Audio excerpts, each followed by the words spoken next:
പറയാതെ കൊക്കിൽ ഒതുക്കിയതെല്ലാം വിരലിന്റെ തുമ്പിൽ തുടിച്ചു നിന്നു.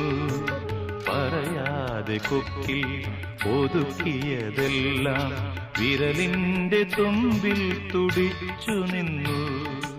ഒരു ദലം മാത്രം വിടർന്നൊരു ചെമ്പനി മുകുളമായി നീ എന്റെ മുന്നിൽ നിന്നു. സരളകപോലങ്ങൾ നുള്ളി നോവിക്കാതെ കഴുകാതെ ഞാൻ നോക്കി നിന്നു. ഒരു ദലം മാത്രം വിടർന്നു